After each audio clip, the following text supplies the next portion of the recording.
Good morning students. आज हम कक्षा 4 की हिंदी की पुस्तक नवीन पल्लव के दूसरे अध्याय सबसे अच्छा बस्ता के बारे में पढ़ेंगे। आशा करती हूँ कि आपने पहले पाठ के प्रश्नोत्तर और अतिरिक्त प्रश्नों के उत्तर अपनी पुस्तक में कर लिए होंगे और उन्हें याद कर लिया होगा। तो आइए शुरू करते हैं कहानी। इस कहानी में मनुष्य के आंतरिक सौंदर्य को अत्यंत ही रोचक ढंग से प्रस्तुत किया गया है।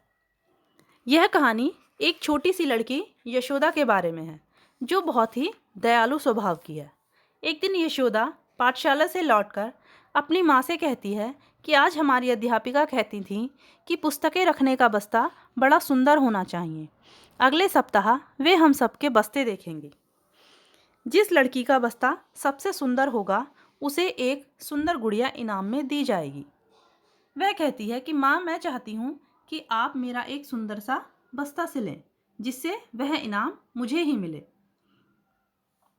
माँ संदूक खोलकर उसमें से एक सुंदर सा कपड़े का टुकड़ा निकालती है और यशोदा से कहती है कि मेरे पास ये एक कपड़े का टुकड़ा है, मैं इससे तुम्हारे लिए एक सुंदर सा बस्ता सिलूंगी।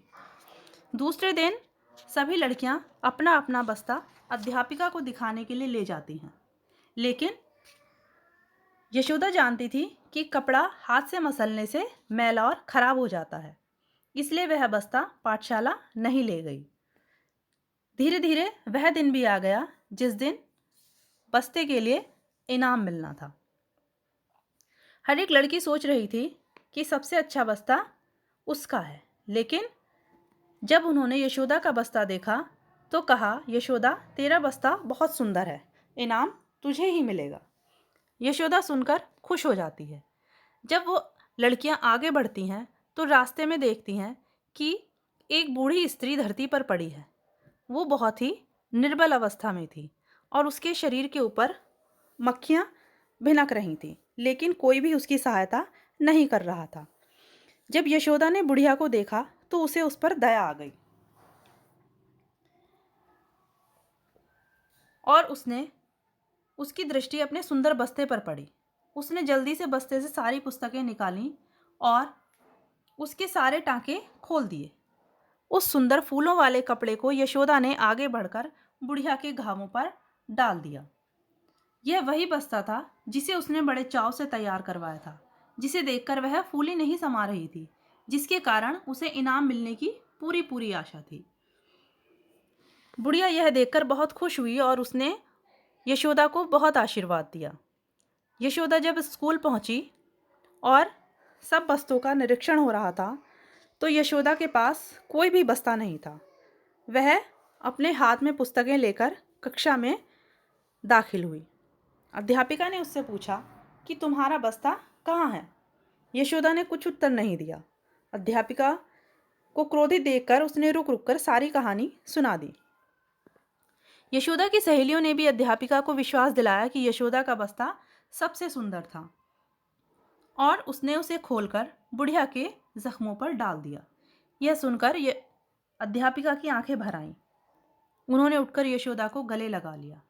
भरे गले से अध्यापिका ने फैसला सुनाया, इनाम की अधिकारी वही लड़की है जिसने एक निर्धन और घायल बुढ़िया को देखा और अपना सुंदर सा बस्ता उसके शरीर पर डाल दिया। यह कहकर उन्होंने अलमारी से गुड़िया निकाली और यशोदा को दे दी। यशोदा बहुत खुश हुई। किसी चीज़ की अच्छाई असल में इसी में है कि वह किसी अच्छे काम में आए, न कि उसकी बाहर की सुंदरता में। यही कारण था कि यशोदा का बस्ता सबसे अच्छा मान लिया गया। तो यह कहानी हमें यही सिखाती है कि हमें हमेशा दूसरों की भलाई करनी चाहिए, क्योंकि परोपकार से बड़ा कोई धर्म नहीं है। इसलिए प्रत्येक व्यक्ति को निस्वार्थ भाव से दूसरों की सेवा करनी चाहिए। आइए अब इस पाठ के शब्द अर्थ आप मेरे साथ उच्चारित कीजिए। आप इन शब्द अर्थ को अपनी कॉपी पर लिखेंगे।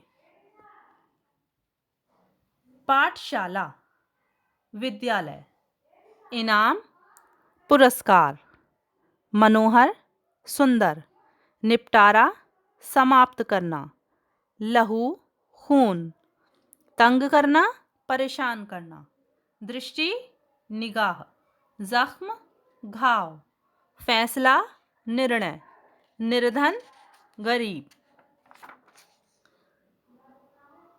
आइए अब इस पाठ के प्रश्न उत्तर आप अपनी पुस्तक में लिखेंगे। पहला प्रश्न है, यशोदा ने पाठशाला से लौटकर माँ से क्या कहा? यशोदा ने पाठशाला से लौटकर माँ से कहा कि हमारी अध्यापिका अगले हफ्ते हमारे बस्ते देखेंगी। सेकंड क्वेश्चन, यशोदा को इनाम मिलने का क्यों विश्वास था? यशोदा को इनाम मिलने का विश्वास इसलिए था क्योंकि उसका बस्ता बहुत सुंदर था। यशोदा की माँ ने कैसा बस्ता सिला? यशोदा की माँ ने सुंदर सा बस्ता सिला।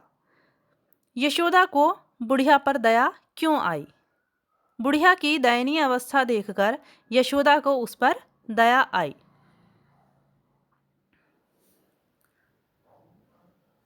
दूसरा प्रश्न है, किसने किससे कहा? मैं चाहती हूं कि यह इनाम मुझे मिले। यशोदा ने माँ से। मेरे पास सुंदर कपड़े का एक टुकड़ा है। माँ ने यशोदा से। तेरा बस्ता बहुत सुंदर है। लड़कियों ने यशोदा से।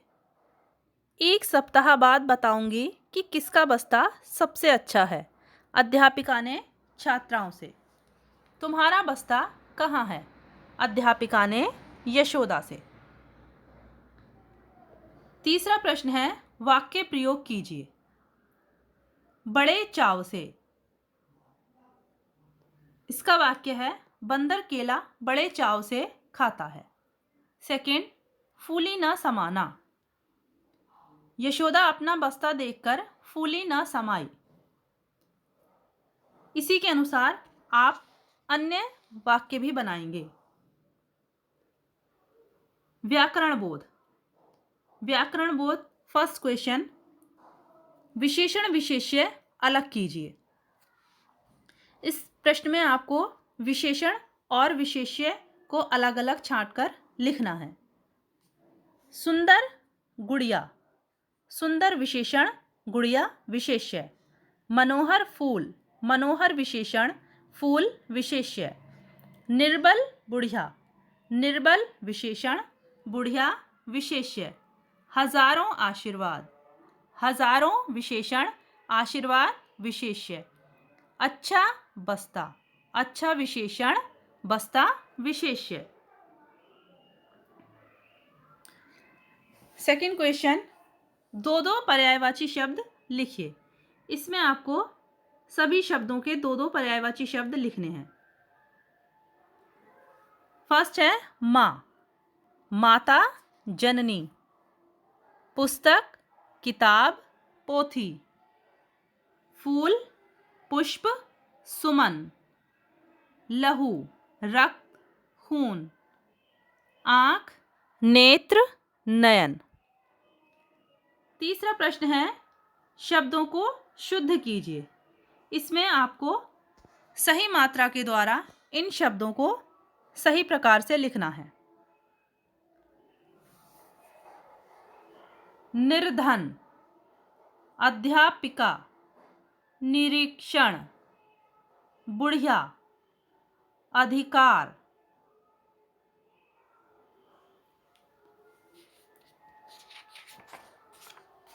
मौखिक उत्तर दीजिए। मक्खियों से कौन कौन से रोग फैलते हैं? हैजा। सेकेंड, स्काउटिंग के जनक कौन है? Baden Powell. तीसरा प्रश्न, मिट्टी के खिलौने कौन बनाता है? कुम्हार। फोर्थ, आपके विद्यालय में किन किन खेलों की प्रतियोगिताएं होती हैं? बैडमिंटन, वॉलीबॉल, दौड़ प्रतियोगिता इत्यादि। रचनात्मक गतिविधियां। इसमें निम्नलिखित वाक्यांशों को पढ़कर लिखिए कि कौन सा कार्य अच्छा है, कौन सा बुरा। किसी की सेवा करना अच्छा, किसी को धक्का देना बुरा, अंधे को सड़क पार कराना अच्छा, प्रतियोगिता में भाग लेना अच्छा। सेकंड क्वेश्चन है, परोपकार का महत्व विषय पर अपने विचार 10 वाक्यों में लिखिए। यह कार्य आप अपने माता पिता की सहायता से स्वयं करेंगे। इसमें आपको परोपकार के ऊपर 10 वाक्य लिखने हैं। तो आशा करती हूँ कि यह पाठ आपको समझ में आ गया होगा। इसके प्रश्नोत्तर और अतिरिक्त प्रश्नों के उत्तर आप स्वच्छ और साफ लेख में अपनी पुस्तक में लिखेंगे और उन्हें याद करेंगे। Thank you.